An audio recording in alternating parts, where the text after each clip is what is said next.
روایت ہے کہ حضرت داؤد علیہ السلام کی قوم کے 70,000 آدمی عقبہ کے پاس سمندر کے کنارے ایلیا نامی گاؤں میں رہتے تھے، اور یہ لوگ بڑی فراخی اور خوشحالی کی زندگی بسر کرتے تھے۔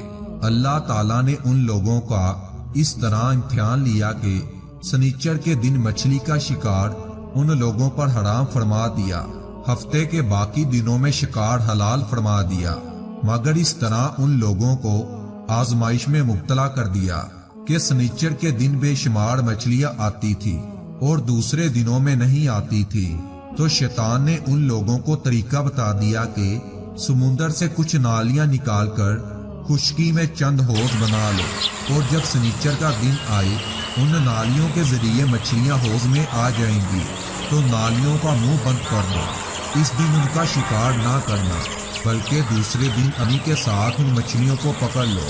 ان لوگوں کو یہ شیطانی حلیہ بازی پسند آ گئی، اور ان لوگوں نے یہ نہیں سوچا کہ جب مچھلیاں نالوں اور حوضوں میں مقید ہو گئی تو یہی ان کا شکار ہوگا۔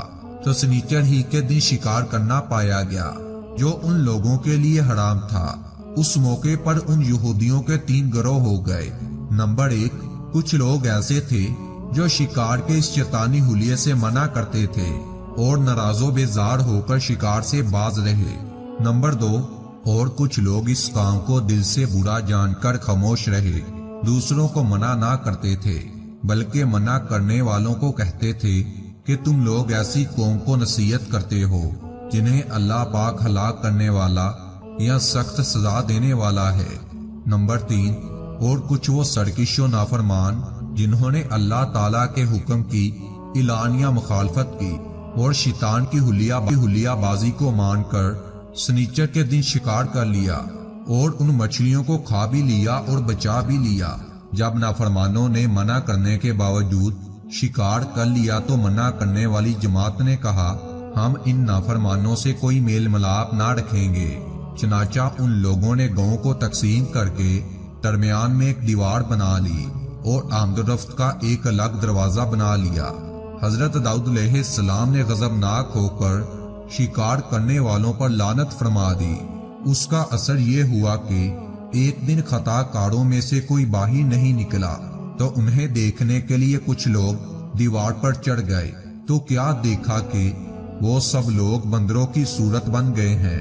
اب لوگ ان مجرموں کا دروازہ کھول کر اندر داخل ہوئے، تو وہ بندر اپنے رشتہ داروں کو پہچانتے تھے اور ان کے پاس آ کر ان کے کپڑوں کو سونگھتے تھے اور زاروں کی قطار ہوتے تھے، مگر لوگ ان بندر بن جانے والوں کو کسی بھی حال میں نہیں پہچانتے تھے۔ ان بندر بن جانے والے لوگوں کی تعداد تقریباً 12,000 تھی۔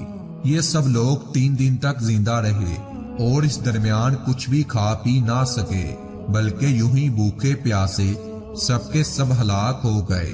شکار سے منع کرنے والا گروہ ہلاکت سے سلامت رہا، اور صحیح قول یہ ہے کہ دل سے برا جان کر خاموش رہنے والوں کو بھی اللہ نے ہلاکت سے بچا لیا۔